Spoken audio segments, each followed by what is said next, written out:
জীবন আমার দেশের কথা মনে পড়ে বারবার, মায়ের কথা মনে পড়ে। ছোট্ট আদরের ভাইটি আমার ছবি রেখেছি অন্তরে।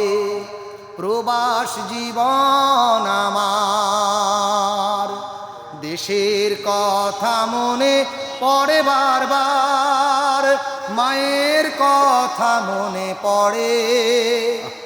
ছোট্ট আদরের বোনটি আমার ছবি রেখেছি অন্তরে। প্রবাস জীবন আমার। ভাই এই গানটা যে সুর দিয়েছেন, এই সুরে এই কান্না এসে যাবে শুনবো, বুঝছেন?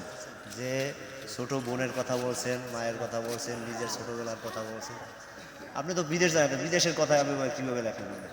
আসলে যেহেতু আমরা পরকালের দৃষ্টিতে আমরা সবাই বিদেশি, আমরা অবশ্য পরবেশি, এটা ঠিক আছে, আমরা কিন্তু সবাই বিদেশি।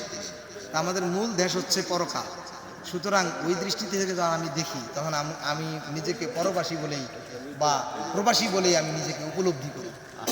আসলে এসব আধ্যাত্মিক কথাগুলা ভাবতেও তো মনে করেন আমাদের কীভাবে জায়গায় দাঁড়াইয়া কথাগুলো ভাবেন, বা আপনি কোনো সাধনা বা কোনো ধ্যান করেন নাকি অটোমেটিকলি আসে যায়? প্রচুর ভাবতে হয়, প্রচুর ভাবতে হয়, চিন্তা করতে হয়।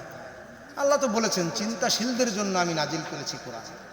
তো এই চিন্তাই যদি না করি, ভাবনাই যদি না করি, গবেষণা না করি, তাহলে আমরা কিভাবে এত সুন্দর কথা আমরা বলতে পারবো? যাক দর্শক, আপনারা প্রবাসীদের নিয়ে আর নতুন একটা গান পাবেন। এই গানটা আরো সুন্দর হবে, খুব শীঘ্রই আসবে নাকি? জি। আচ্ছা, সবাই ভালো থাকবেন। আসসালামু আলাইকুম।